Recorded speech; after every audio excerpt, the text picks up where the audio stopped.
Hi friends, we are going to talk today about the puff petal stitch. It is the stitch that I use to make these petals right here on the flowers. I saw it on Instagram, so I made up the name because I haven't been able to find an actual name for it, but I'm going to show you how I created that puffy stitch. Okay, here's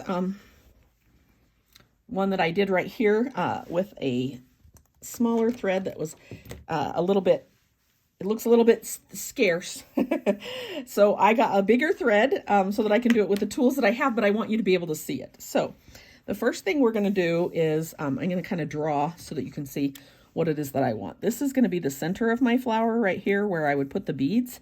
And so I'm going to try and do a petal off to the side out like this. Okay, so that's what I'm looking for. So that'll give you an idea of what we're doing. So across this base here where it touches the center, you want to start on one edge of that, and you're going to want these stitches to be really close to each other. This first one, you want to go back down in the same hole that you came out of, but leave a loop. And with this loop, this is kind of similar to a stitch that we do that makes leaves. So pull that snug around something, a piece of cardstock, whatever is going to be the right length for the length that you want these little puffs to be. And again, a thick cardstock will do the trick. A thin piece of ruler if you've got one.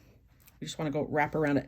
And then just like when you're doing that stitch, along this line, you're going to come up on one side and then flip it over and go down on the other side. And you want these stitches to be as close as you can get and still be separate stitches. You can't come out.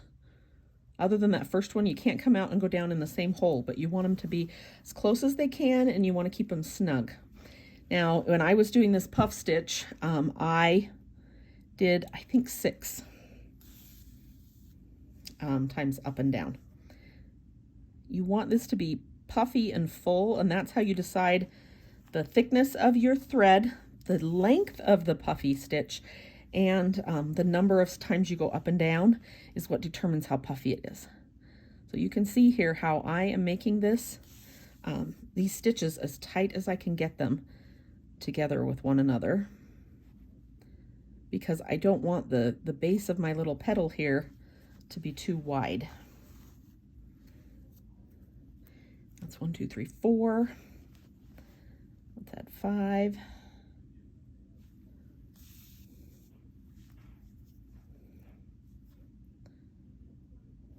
5. Oh, don't catch the corner of my scrap, it'll mess it up. Here we go. Now number 6. Right next to that last one. And down on this side.